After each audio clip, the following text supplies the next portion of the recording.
had always been the kind of person who craved a sense of freedom. Maybe it was a reaction to the stifling atmosphere of my childhood home, or perhaps just the thrill of being untethered, of having no one telling me what to do or where to be. So, after a particularly tough week at work, I decided it was time for a change of scenery.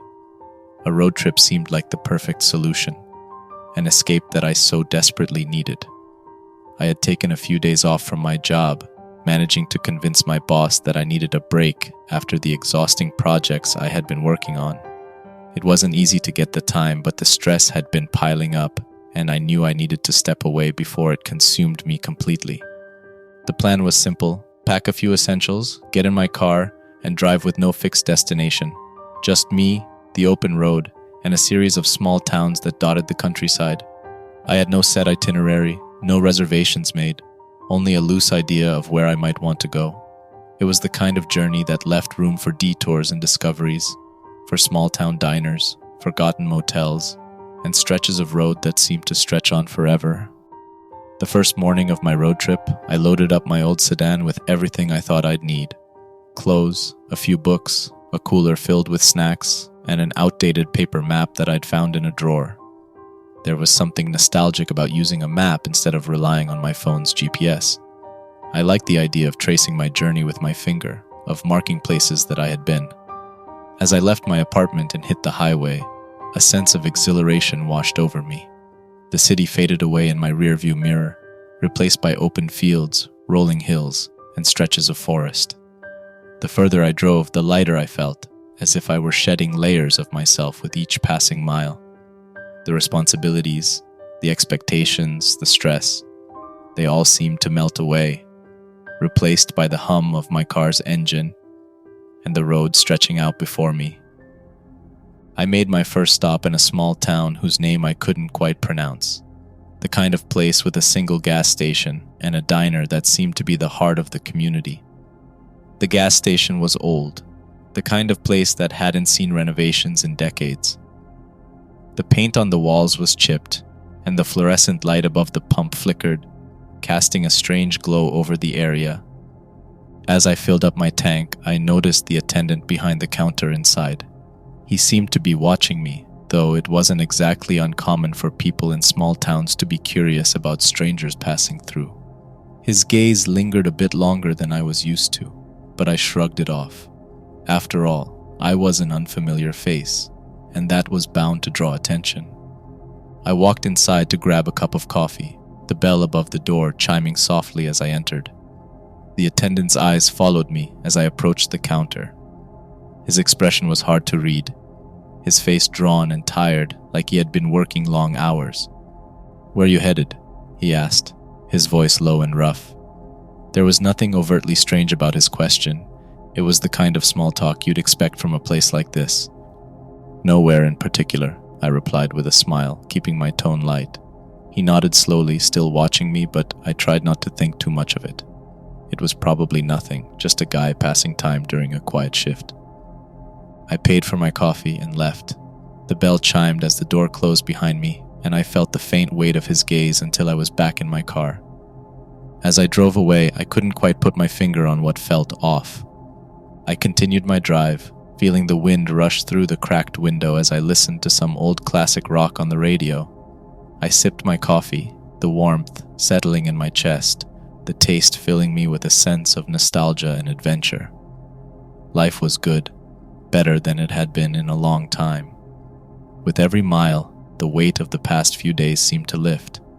The open road stretched ahead, full of possibilities, and for the first time in a while, I felt truly free, as if anything could happen and it would be okay. It was late afternoon when I found myself at a roadside diner on the edge of a town that seemed different from the others. The diner was a relic from a bygone era, its chrome exterior dull from years of exposure to the elements. The neon sign above the entrance buzzed faintly, and half of the letters had burned out, leaving only DNR glowing against the dim sky. Inside, the air was thick with the smell of old grease and coffee. I took a seat at the counter, and a waitress with tired eyes approached me, handing me a menu without a word. The other patrons, A handful of locals scattered at the booths watched me with casual curiosity, their conversations growing quieter as I settled in. I ordered a coffee and a slice of pie, trying to shake off the feeling that I was being scrutinized. As I waited, an older man sitting a few stools down shifted closer, his eyes never leaving me. He wore a worn-out flannel shirt and had the kind of face that spoke of years spent working under the sun. He gave me a nod, his lips curling into a small, almost amused smile. "Passing through, are ya?" he asked, his voice gravelly. "Yeah," I replied, trying to sound friendly. "Just taking a road trip, no particular destination in mind." He nodded slowly, his eyes narrowing slightly. "Not many folks come through here anymore," he said, his voice dropping to almost a whisper. "Not since the disappearances started." I blinked, caught off guard. "Disappearances?" I repeated, my curiosity piqued. The man glanced around, his gaze darting to the other patrons, as if to make sure no one else was listening too closely. He leaned in a bit, and I found myself doing the same, the hairs on my arms standing on end. "Couple years back," he began, his voice low, "people started going missing. Always strangers. Folks passing through like you. Last one was a trucker. Stayed at the old motel down the road. His rig was still there in the morning, but he was gone. No trace, nothing." He paused, his eyes taking on a distant, haunted look. "Before that, there was a family. Came through one summer looking for a quiet place to camp. They parked their camper near the woods, not far from town. A week later, the sheriff found the camper abandoned. Everything inside was untouched. Food on the table, clothes still folded. But no sign of the family, just gone." A shiver ran down my spine despite my efforts to appear unfazed. "That's strange," I said, trying to keep my voice steady. "What do people think happened to them?" The man shook his head, his expression grim. "Depends on who you ask. Some folks say they wandered into the woods and got lost.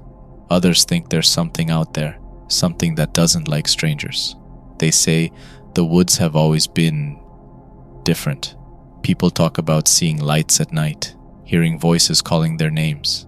My own granddad used to say the woods were alive, that they watched you, waited for the right moment to take you." I forced a chuckle, though it felt hollow. "Sounds like a ghost story," I said, but the man didn't smile. His eyes bore into mine, unblinking. "Maybe," he said. "Or maybe it's just the truth people don't want to admit. There's something wrong with this place. It's why most of us stay clear of the woods after dark, and why strangers, well, they don't always leave." He leaned back then, his gaze still fixed on me. "If I were you, I'd keep moving. Don't stay in town after dark. There are places here that don't want to be found, and things that don't want you to leave once you do." The waitress returned with my coffee and pie, and the man slid back to his original seat, his eyes never leaving me. I took a sip of the coffee, the warmth doing little to ease the cold feeling that had settled in my chest. I ate quickly, the diner's atmosphere growing heavier with each passing minute. The other patrons had resumed their conversations, but there was an edge to the room now, as if they were all aware of something I wasn't. I paid my bill and left a tip on the counter, my eyes flicking to the old man one last time. He gave me a slight nod, his expression unchanged. As I stepped outside, the sun had dipped below the horizon, the sky a deep shade of purple. The wind had picked up, rustling the trees at the edge of town. I glanced in the direction of the motel the man had mentioned, a sense of unease settling in my gut. The neon sign buzzed behind me, and I decided then that I wouldn't be staying in this town for the night. Whatever secrets it held, I wasn't eager to find out. I climbed into my car, the engine rumbling to life, and pulled back onto the road. In my rearview mirror, I saw the diner growing smaller, its neon glow fading into the distance. The old man's words echoed in my mind, and as I drove away, I couldn't shake the feeling that I had just narrowly avoided something I couldn't quite understand. The sun had fully set by the time I reached the outskirts of town, the road winding through fields and patches of dark forest. The headlights cut a narrow path through the gloom, and I found myself glancing at the trees lining the road, half expecting to see something lurking there. I shook my head, trying to focus on the road ahead. Then, in the distance, I saw a person standing by the side of the road, waving for help. As I drew closer, I could make out more details. It was a woman, her car parked on the shoulder, its hood propped open. She was waving frantically, her face illuminated briefly by my headlights. She looked desperate, her eyes wide with a mix of fear and hope, and I couldn't help but think how terrified she must have been, alone on this dark, empty road as night settled in. Something about the situation made me hesitate, but the thought of leaving her there, vulnerable and scared, pushed me to pull over a few yards ahead of her and step out of my car. The woman approached quickly, her eyes wide with what I first assumed was relief. "Thank you," she said, her voice breathless. I didn't think anyone would stop." "No problem," I replied, trying to sound calm. "Car trouble?" She nodded, glancing back at her vehicle. "It just died. I can't get it started." I took a step closer, intending to offer her a ride to the nearest town, but as I did, her expression shifted. Her eyes darted towards the dark woods that bordered the road, and her face twisted in sudden fear. She grabbed my arm, her grip surprisingly strong, and whispered urgently, "You shouldn't have stopped." I frowned, confusion washing over me. "What do you mean?" She didn't answer. Instead, she let go of my arm and turned, running into the woods without another word. I watched, stunned, as her figure disappeared among the trees, swallowed by the darkness. The only sound was the rustling of leaves as she vanished from sight. I stood there for a moment, trying to process what had just happened. The woman had left her car, its headlights still illuminating the road ahead. I approached the vehicle, intending to at least turn off the lights, when I noticed something on the passenger seat, a piece of paper folded in half. I leaned in, my heart pounding as I picked it up. Written in hurried, shaky letters were the words, "It's coming." A chill ran down my spine. I glanced around, the dark woods pressing in on either side of the road, the only sound the low rumble of the idling engine of my car. I had no idea what "it" was, but every instinct in my body screamed at me to leave. I backed away from the car, my eyes scanning the tree line, half expecting to see movement in the shadows. Nothing. I turned and hurried back to my own car, my hands trembling as I fumbled with the door handle. Once inside, I locked the doors and took a deep breath, trying to steady myself. I looked back at the woman's car in my rearview mirror, the headlights casting long, eerie shadows across the empty road. There was no sign of her, no movement from the woods, just the oppressive darkness that seemed to grow deeper with each passing second. I put the car in drive and pulled away, my eyes flicking to the mirror again and again, half expecting to see something emerge from the forest. The old man's words from the diner echoed in my mind. There are places here that don't want to be found, and things that don't want you to leave once you do. Eventually, the adrenaline began to wear off, and exhaustion settled in. I needed rest. The road seemed endless, stretching into the darkness, without any sign of a town or rest stop. Then, as if out of nowhere, I spotted a small, run-down motel just off the side of the road. The neon sign buzzed, half of its letters flickering dimly. It wasn't ideal, but it was a place to sleep. I parked the car and stepped out, feeling the chill of the night air on my skin. The reception area was dimly lit, and the receptionist barely looked up from her magazine as I walked in. She finally glanced at me, her eyes narrowing slightly, as if surprised to see an outsider here at this hour. "Not often we get visitors this late," she said, her voice flat, almost disinterested, but there was something in her tone, a hint of curiosity or perhaps suspicion. "You lost? Or just passing through?" I forced a smile, trying to brush off the unease that had been building since I left the diner. "Just passing through. Needed a place to crash for the night." She nodded slowly, her eyes studying me for a moment longer before reaching under the counter and handing me a key. Room 12. Down the hall, last one on the left. Her vacant expression returned, but just as I was about to turn away, she added, almost as an afterthought, "Be careful. These woods aren't always friendly to outsiders." I paused, the words hanging in the air between us. I tried to gauge whether she was joking, but her face was unreadable, her attention already back on the magazine in her hands. Thanks," I muttered, my voice uncertain, before heading toward the hallway. My footsteps echoed in the otherwise silent space, the chill from outside following me into the dim corridor. The room itself was exactly what I expected. Old, musty, with wallpaper peeling in the corners, and a bed that looked like it had seen better days. I didn't mind. At that point, all I wanted was to get some sleep. I set my bag down and lay on the bed, staring at the ceiling as the events of the evening replayed in my mind. The woman's terrified face, her whispered warning, the note on her passenger seat. It's coming. What had she meant? And what was she running from? I closed my eyes, trying to shake off the thoughts, telling myself I was safe now. The room was quiet, and slowly I felt myself drifting off to sleep. But sometime during the night, I woke up. It was dark, darker than before. I blinked, disoriented, my ears straining to pick up on what had woken me. Then I heard it, a faint scratching sound like something brushing against the window. My breath caught in my throat, and I turned my head slowly to look at the window across the room. The curtains were drawn, but I could see the fabric moving slightly, as if someone was outside. The scratching continued, irregular and soft, like fingernails against glass. I held my breath, my heart pounding in my chest, telling myself it was just a tree branch.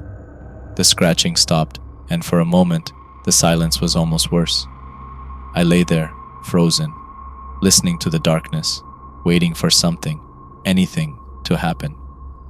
Then came another noise, this time from the hallway, the creak of a floorboard followed by the sound of soft, deliberate footsteps. They stopped just outside my door. I felt a chill wash over me, my body tensing. I listened, straining to hear, but the footsteps didn't move. Whoever it was just standing there, on the other side of the door. I forced myself to breathe slowly, quietly, hoping that whoever it was would leave. After what felt like an eternity, the footsteps finally moved away, fading into the distance. I exhaled shakily, my entire body trembling. I lay there for a few more minutes, trying to gather the courage to move. Finally, I couldn't take it anymore. I had to see what was out there. Slowly, I swung my legs over the side of the bed. I crept to the door, my ears straining for any sound, but the hallway was silent now. I took a deep breath and unlocked the door, my hand shaking as I twisted the knob and pulled it open. The hallway was empty, the dim light casting long shadows on the worn carpet. I stepped out, my eyes scanning the corridor. That's when I noticed them. Muddy footprints leading up to my door and stopping right there. The sight made my stomach drop. I swallowed hard, my unease growing with every passing second. The footprints led back down the hallway towards the reception area. I followed them, my footsteps soft and careful, my heart pounding in my ears. When I reached the reception area, I stopped. The desk was empty. The magazine the receptionist had been reading left open on the counter. The neon light outside flickered, casting the room in an eerie, intermittent glow. I called out, my voice barely more than a whisper. "Hello?" No response. Then, I heard a low mumbling sound coming from the corner of the lobby, where the shadows were thickest. I turned slowly, my eyes straining to see through the darkness. There, just beyond the reach of the flickering light, was a figure. My breath caught in my throat as I realized it was a person. Pale, naked, covered in dirt. They were standing there, their head tilted slightly, mumbling something I couldn't understand. I took a step back, the floor creaking under my weight. The figure's head snapped up, and my blood ran cold as I recognized her. It was the woman from the road, her eyes locked onto mine, hollow and unblinking, her lips moving soundlessly. Suddenly, her eyes rolled upwards, her pupils disappearing into the whites, and her mouth fell open in a grotesque, silent scream. A faint, unnatural noise escaped her lips, something between a whisper and a groan. She took a step towards me, her bare feet leaving smudges of dirt on the floor, and then she began to rise, her body hovering slightly above the ground. The sight made my stomach lurch. She hovered closer, her hollow gaze fixed on me, her mouth still wide open, emitting that faint, chilling noise. Panic surged through me and I stumbled backward, nearly tripping over my own feet. The woman hovered closer. I turned, my heart racing, and bolted for the door that led outside the motel lobby. My feet pounded against the worn carpet, the echo of that faint, unnatural noise following me, growing louder with each passing second. I fumbled with the door, my fingers slipping on the cold metal handle before I managed to wrench it open and stumble outside. The cold night air hit me like a slap, but I didn't stop. I realized with a sinking feeling that I didn't have my car keys or anything else. Everything was still in my room. I ran towards the back of the motel, my breaths coming in ragged gasps. The gravel crunched beneath my shoes, and as I rounded the corner of the building, the noise from the woman grew fainter, but never fully disappeared. It was as if she was still out there somewhere, floating just out of sight. I didn't dare look back. I reached the edge of the woods, the dark silhouettes of the trees looming over me like silent sentinels. Without a second thought, I plunged into the forest, the branches clawing at my clothes and face as I pushed forward, desperate to put as much distance as I could between myself and that thing. The faint noise persisted, threading its way through the rustling leaves and the crunch of twigs beneath my feet. My heart pounded in my ears, my body moving on instinct alone. I stumbled over roots, my hands catching myself on the damp earth as I struggled to stay upright. I could still hear her, somewhere behind me, the sound of her mumbling, the grotesque groan that seemed to follow me no matter how far I ran. The forest seemed to close in around me, the darkness growing thicker, the cold air biting at my skin. I didn't know where I was going. All I knew was that I had to get away. Suddenly, I stumbled over an exposed root and fell hard onto the forest floor. The air knocked from my lungs. I lay there for a moment, gasping for breath, my ears straining to hear anything in the darkness. But there was nothing, only silence. The faint noise, the groaning, it was all gone. Relief washed over me, and I let out a shaky breath. Slowly, I managed to push myself up onto my hands and knees. I was sore, my body aching from the fall, but I had to keep moving. As I stood up, I glanced over my shoulder, just to reassure myself that there was nothing behind me. Her face was inches from mine, her eyes rolled back, the whites glaring, her mouth hanging open in that grotesque frozen scream. Her skin was even paler now, dirt smeared across her hollow cheeks, her lips trembling as if she was trying to say something. I could feel her cold breath against my skin. Panic surged through me, and I stumbled backward, my foot catching on a root. I hit the ground hard, my eyes squeezing shut as I braced for whatever was coming. But there was nothing. I opened my eyes, and she was gone. My heart pounded in my chest, the fear clawing at my insides. Had I imagined it? Was my mind playing tricks on me? I scrambled to my feet, my entire body trembling. The image of her face burned into my mind. I couldn't shake the feeling that she was still there, somewhere, watching me from the darkness. I forced myself to calm down, taking deep, shaky breaths. My legs felt weak, and my head was spinning, disoriented from running blindly through the dark forest. I had no idea where I was, or which direction would lead me to safety.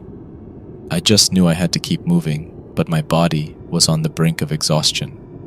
I leaned against a tree, the rough bark digging into my back as I tried to catch my breath. Everything was silent. I tried to gather my bearings, but it was useless. The forest looked the same in every direction. the dark silhouettes of trees stretching endlessly around me. I started walking, more out of necessity than any real sense of direction. My feet dragged across the uneven ground, and I stumbled frequently, my muscles aching. As I pushed forward, the forest seemed to close in around me. Then, through the thick cluster of trees, I saw it, a faint light flickering in the distance. I squinted, unsure if I was imagining it, but there it was, unmistakably real. It was coming from a window, a cabin, old and decrepit, half hidden by the shadows of the forest. The flickering light seemed unnatural, and there was something deeply unsettling about finding a cabin in the middle of these woods. But I had nowhere else to go. I was lost, exhausted, and the feeling that something was following me hadn't left. I hesitated, torn between continuing into the unknown forest or seeking refuge in the mysterious cabin. My entire body was trembling, and my legs felt ready to give out. The thought of finding some sort of shelter, even just for a moment, overpowered the fear gnawing at the edges of my mind. I made my way towards the cabin, my steps slow and wary. The light flickered in the window. As I approached, I noticed the cabin was in worse shape than I had thought. Its wood was rotting, the roof sagging, and the windows grimy, but it was shelter, and that was enough for now. I reached the door and paused, my hand hovering over the handle. A sense of dread settled in my chest, every instinct telling me to turn back, to keep moving. But I couldn't, not anymore. I was too tired, too scared. I took a deep breath and pushed the door open, the hinges groaning in protest. The interior was dark, the only light coming from a single flickering lantern on a table in the center of the room. The air was stale, filled with the scent of damp wood. I stepped inside, the floor creaking beneath my weight. I closed the door behind me, the sound echoing through the small space. I was alone, but the sense of unease only grew. I moved towards the lantern, my eyes scanning the room. There was a chair, toppled over in the corner, and a small bed, its mattress torn and stained. My gaze lingered on the shadows, half expecting to see movement, but there was nothing, just the oppressive silence and the flickering light. I sank into the chair, my body giving in to the exhaustion. I tried not to think about anything, just focusing on calming my racing heart and catching my breath. The silence of the cabin pressed in on me, and slowly, the adrenaline began to ebb, replaced by a weary calm. After a few minutes, I started to hear a faint noise from outside, barely audible at first, a distant blare that seemed almost unreal. I sat up, straining to listen. The noise repeated, a car horn, long and unmistakable. My pulse quickened. It was coming from somewhere nearby. I pushed myself up from the chair, every muscle in my body protesting. I moved to the door, opening it cautiously. The horn blared again, clearer this time, cutting through the stillness of the woods. There was no time to hesitate. I rushed out of the cabin, the cold night air biting into my skin. The horn sounded again, guiding me. I ran, my feet stumbling over the uneven ground, branches snapping beneath my shoes. My legs felt heavy, each step a struggle, but I pushed myself forward, the sound of the horn drawing me closer to what I hoped was safety. The woods seemed endless, the trees blurring together as I moved. But then, in the distance, I saw it. Faint headlights cutting through the darkness.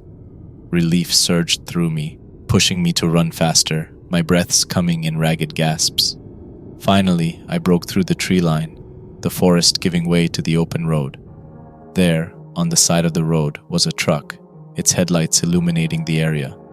A man, presumably the trucker, stood beside the vehicle, his attention focused on something just beyond the light. My heart sank as I realized what it was. The woman's car, still abandoned, the hood open.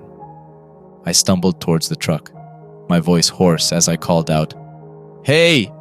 The trucker turned, his expression one of surprise, his eyes widening as he took in my disheveled appearance. "You all right, buddy?" he asked, his voice laced with concern. I could barely catch my breath, the words struggling to come out. I need help," I managed to say, glancing nervously towards the woods behind me. The feeling of being watched hadn't left, and the sight of the woman's car only made the unease grow stronger. The trucker nodded, his eyes narrowing as he looked towards the dark forest. "Yeah, I bet you do." I swallowed hard, the panic bubbling up inside me. I took a shaky breath and tried to explain, the words tumbling out of me, barely coherent. There's something in the woods. I saw her. She was there. And then she wasn't. I don't know what it is, but it's following me. My voice cracked, my eyes darting back to the dark line of trees. The trucker frowned, his expression shifting from concern to something like disbelief. He glanced towards the forest, then back at me. "Easy now, buddy. You're safe here, all right? Just take a breath. Let's get you out of here, okay?" I nodded, my body trembling, my mind still in a frenzy. He gestured towards his truck, and I didn't hesitate. As we climbed inside, I turned to him, my voice still shaky. "I need to get off at the motel. It should be just a few miles down this road. My car's there." The trucker gave me a skeptical look but nodded, starting the engine. The truck rumbled to life, and we pulled away from the abandoned car and the darkness of the woods. "Motel, huh? Must be the old place by the road," the trucker said, glancing at me as if to make sure I was okay. I nodded, still catching my breath, my eyes darting nervously between the road and the shadows on either side. "Yeah, that's the one," I managed to say, my voice trembling. The trucker kept his eyes on the road, and for a few minutes, there was only the sound of the truck's engine and the tires on the asphalt. I tried to steady my breathing, focusing on the rhythmic motion of the truck, the feeling of being in a vehicle that could take me away from whatever was out there. As we neared the stretch of road where the motel was, I suddenly saw something dart out from the tree line, a blur of pale skin in the headlights. My heart leapt into my throat. Before I could react, the figure jumped directly in front of the truck. The trucker slammed on the brakes, the truck skidding to a stop with a screech of tires. "Jesus Christ," the trucker shouted, his hands gripping the wheel. He looked at me, his eyes wide with shock. "Did you see that? I think I hit her." "Don't stop. Just go," I yelled, my voice cracking. Panic gripped me, my whole body tensing. "Please, we can't stop here." But the trucker ignored me, already opening the door and climbing out. I watched, my breath frozen in my lungs, as he moved to the front of the truck, his eyes scanning the road. The headlights cast long, eerie shadows, illuminating the empty pavement. There was no body, no blood, nothing. The trucker turned back to me, shaking his head in confusion. "There's no one here," he said, his voice laced with disbelief. He took a few steps back, looking behind the truck, his brow furrowed. "I swear I saw her." "Please, get back in the truck," I pleaded, my voice barely more than a whisper. My eyes flicked frantically from the road to the woods, my pulse pounding in my ears. As the trucker turned to look at me, trying to reassure me, my eyes widened in horror. Behind him, emerging from the shadows of the truck, was the woman. She was pale, her eyes rolled back, her mouth hanging open in that same grotesque, silent scream. Dirt clung to her skin and her movements were jerky, unnatural. The trucker, oblivious, took a step towards me, his expression softening. "Hey, it's okay. I think you're just..." I couldn't hear the rest. My eyes were locked on her as she moved closer, her feet barely touching the ground, her body moving with an eerie, unnatural grace. I could feel my pulse quicken, my entire body tensing, but my voice caught in my throat. She was right behind him now, her head tilting slightly as her empty eyes fixed on me, her mouth widening, the faint groan escaping her lips like a deathly whisper. The trucker, oblivious to what was happening, kept talking, his voice drowned out by the rush of blood pounding in my ears.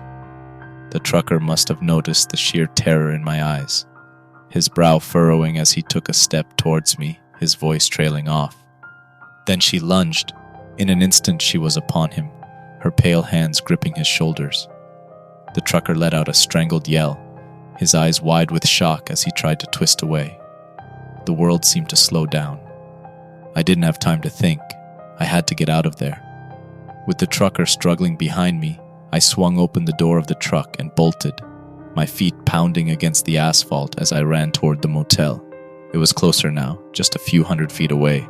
My breaths came in ragged, panicked gasps, and I forced myself to keep moving, to ignore the screams echoing from behind. The neon sign of the motel flickered as I approached, the half-lit letters glowing against the night. I pushed myself harder, my muscles screaming in protest, my heart pounding in my ears. I could barely think. Only the primal urge to get away kept me going. I reached the door of the motel, wrenching it open with trembling hands. I burst inside, the warm, stale air of the lobby hitting me like a wall. The room was empty. No receptionist, no other guests. I slammed the door shut behind me, locking it and stepping back, my eyes scanning the lobby. My entire body was shaking, adrenaline and fear coursing through my veins. I couldn't afford to stay here. I needed to grab my things and leave. I ran down the hallway, my footsteps echoing in the silence, until I reached my room. I pushed open the door, the stale air hitting me like a brick wall. I grabbed my backpack and the few belongings I had hastily thrown down when I arrived. I couldn't shake the feeling that I was leaving something behind, but there was no time for hesitation. With a quick glance back, I rushed out the door, heading straight for my car. My hands were trembling as I fumbled for my keys, finally managing to unlock the door. I jumped inside, slamming the door shut. The engine roared to life, drowning out the noise of the cursed place behind me as I sped away, the road ahead promising freedom. I kept driving, my hands gripping the wheel, my knuckles white. The road wound its way through the dark woods. After what felt like hours, I finally saw the familiar stretch of highway up ahead. I pressed down on the gas, desperate to leave the winding forest road behind. The first light of dawn began to break over the horizon, painting the sky in muted shades of pink and orange. Relief washed over me, the tension in my body slowly releasing as the darkness gave way to light. For the first time since this nightmare began, I allowed myself to hope that maybe, just maybe, I was going to be okay. I spotted a gas station up ahead, a small, rundown place, but it was open. I pulled in, the tires crunching over the gravel as I came to a stop by the pump. My body felt heavy with exhaustion, every muscle aching from the stress and fear of the night. I stepped out of the car, the cold morning air hitting me like a jolt. The gas station attendant, a middle-aged man with a worn face, looked up from where he stood behind the counter inside. He gave me a nod, his eyes tired but friendly. I nodded back, trying to steady my breathing as I grabbed the pump. As I filled the tank, the attendant stepped out of the small building, wiping his hands on a rag. He watched me for a moment before speaking, his voice gruff but tinged with concern. "Rough night, huh? You look like you've been through hell." I forced a weak smile, my hands trembling slightly as I tried to steady the pump. "Yeah, you could say that. Just trying to get away from something." I hesitated, unsure how much to say. The attendant nodded, his eyes narrowing slightly as he studied me. "You're not the first, you know. Folks come through here sometimes, looking like they've seen a ghost." He paused, glancing towards the tree line. "That road you came from, those woods, people say strange things happen out there." I swallowed hard, my pulse quickening. You've heard about it? The things in the woods?" The attendant's expression darkened, and he looked away for a moment before meeting my eyes again. "Yeah, I've heard. Seen a few things myself too. Years ago I was out there, got lost one night. Saw things I can't explain. Pale figures moving between the trees, whispering, calling my name." He shivered slightly, his gaze distant as if recalling something he'd tried hard to forget. "How did you get away?" I asked, my voice barely more than a whisper. The attendant sighed, his shoulders slumping. I didn't look back. I kept moving no matter what I heard or saw. That's the only way. You stop, you hesitate. That's when they get you. He nodded towards my car. "You're lucky you made it out. Most don't." A chill ran down my spine, the weight of his words sinking in. I finished filling the tank and screwed the cap back on, my hands still shaking. "Thanks," I managed to say, my voice cracking. "I just need to get as far away as I can." The attendant gave me a long, hard look, then nodded. "You do that, and don't ever come back this way. Those woods, they don't let go easy." He turned and walked back towards the building, pausing at the door to give me one last knowing look. "Take care of yourself, kid. Not everyone gets a second chance." I took a deep breath, turning back towards my car. As I walked, something caught my attention out of the corner of my eye. My gaze shifted to the tree line just beyond the edge of the gas station lot. There, standing at the edge of the forest, was a pale figure. My heart sank as I squinted, trying to make out the details. The figure took a slow step forward, just close enough for the dawn light to reveal his face. My stomach lurched, white eyes, a gaping mouth. It was the trucker. He stood there, staring at me, his expression vacant, almost pleading. Panic surged through me. I spun around, yanking open the car door and throwing myself inside. I didn't look back. I couldn't. The attendant's warning echoed in my ears as I started the engine and pulled away, the tires skidding on the gravel. I drove, the road blurring beneath the wheels as I sped away from that place, from those woods.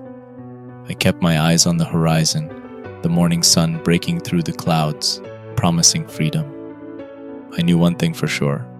I was never coming back to that road again.